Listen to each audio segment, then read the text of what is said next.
So I've just deleted over 60 episodes of my podcast. Now, my podcast, Coomber Radio, is #1 rated health and fitness podcast in the UK. It's been around a long time. It started in 2012, late 2012, so it's 5.5 years old now. And a lot has changed in that time. Now, because of all this change, I wanted to let people know why I've deleted all the shows. So if you go back and try and find a load of the shows, you're not going to find them. And share with you, for me, what's changed in that time period. Now, when I first started the podcast, there was a certain amount of understanding that I had as a practitioner and the industry had as a whole. And over time, rightly so, that has evolved. And I wanted to sort of share what I feel I've learned so that you are not following things that might not be true or might not be sustainable or really evidence-based. Now, for me, there's 5 key things. And number 1 is I had a bit of a thing about carbs back in the day. So in 2012, I thought carbs were a little bit dodgy. We should only really have them after a workout. You know, I was a bit big on the kind of paleo scene, and I still value some of the principles that kind of the paleo and the natural food movement promoted, but it's a lot more than that. So these days, I genuinely believe carbohydrates are an absolutely integral role in the diet and have done for a long time. If you've been listening to the podcast for the whole time, you'll see that my opinion evolved. But for kind of like the first year of the podcast, I kind of was like, oh, carbs. And they're not bad. We need them and they taste really good. The second thing, and it's kind of linked to the first thing, is insulin. I believe that there was kind of a role of insulin around not being able to lose body fat, and that if you ate a lot of carbs, insulin would be high and you'd hold on to body fat.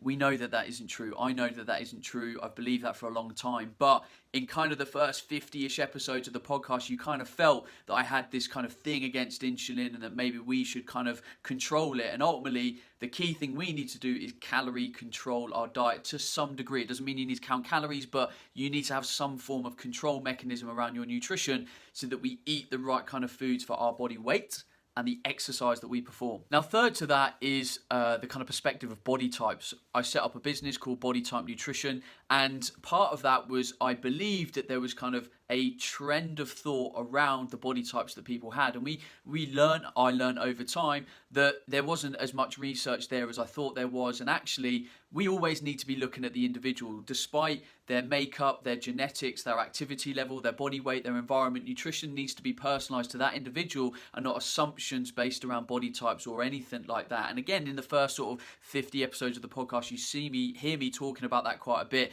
And that's something that I very quickly moved away from around episode 70 to 80. And we're at episode 303 at the time of me recording this video. Now, fourth point was that I kind of thought that there was a connection between hormones and weight loss. Now, I still believe there is to a degree, but it's very rare. There's not many people that are legitimately having hormonal issues that are actually causing some kind of physiological dysregulation. For me, the major thing is that people, one, either use hormones as an excuse not to change and not to do the work, or two, do have some kind of legitimate hormonal dysregulation. And while it doesn't have a direct effect on physiology, it has an indirect effect. So it might make someone tired or a bit lethargic, not be able to concentrate, maybe have changes in their core temperature. And while that's not directly affecting weight, it's indirectly affecting the choices we make as people. And thus we're not able to make the progress that we want because we're struggling to get around how we feel and how we're behaving. And then lastly, point number 5 is kind of supplements. There was a couple of supplements that, I thought worked and actually they didn't. There wasn't enough research based there. And really we just need to be focusing on what works. And supplements is a really easy area to study because you take 2 groups of people, one take the supplement, one don't, and you can see a cause and effect relationship. And it's a pretty easy concept to kind of get your head around. And this is why I quite often reference examine.com. They're an impartial website to look at whether supplements work or not. So that's a little update on my thoughts. I haven't believed those things to be true for a long time, but I didn't want people to go back to the podcast and think, whoa, where are all the shows gone?